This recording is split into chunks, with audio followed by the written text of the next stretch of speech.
I want to talk about the core beauty of biohacking. I'm going to do a deep dive for anybody that doesn't know what biohacking is. I'm going to do a full-length video on that.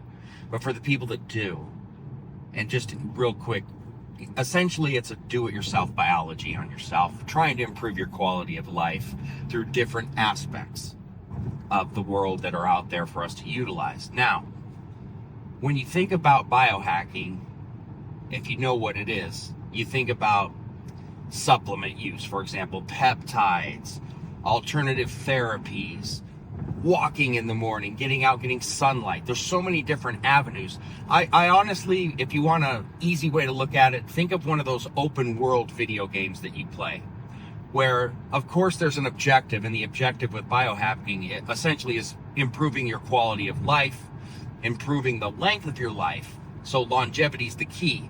So in those video games, there's a core that you want to accomplish, but you've got the open world because there's so many different options that you can utilize and do to essentially get to your goal. Well, biohacking is like that. There's so many different ways to go about it, and different options that you can do and utilize. There's core things there like I just brought up.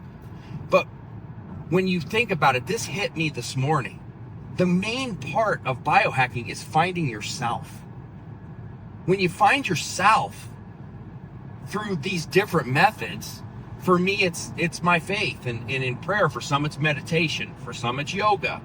Taking that walk in the morning, getting away from all of these things that we do every day, these technologies, our phones going off, taking the time to yourself, being one with the actual real world, not the one that men and women have created with all of these distractions. I'm talking about the core, the trees, the sky, the grass, all of your surroundings.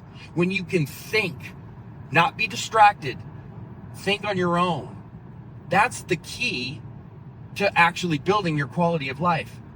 Diseases, stresses, all of these things, they eventually something will happen to us. Eventually. This is inevitable.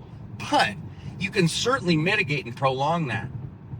And that's the beauty of biohacking with all of these options. But when you can find yourself, when you can find who you are, which is what happens when you do these things, that's going to bring the best quality of life. That's going to eliminate so many stresses. That's going to eliminate so many things that go on up here that cause problems all around you. Stress is probably one of, if not the biggest actual causes of disease and killers out there, if you really, really think about it. Stresses, anxieties, things that go on every day. You have to take time to get away from those. There's certain things inevitably that you have to do with your work and your life. But the minute that you take a step back and you start doing these things in the biohacking world, that's how you obtain that quality of life. That's how you get the longevity. But it all comes from finding yourself. So I'm going to leave you with that. I'm going to have plenty more of these to discuss and talk about in long form videos. But just in short, go out, find yourself, and become the healthiest you.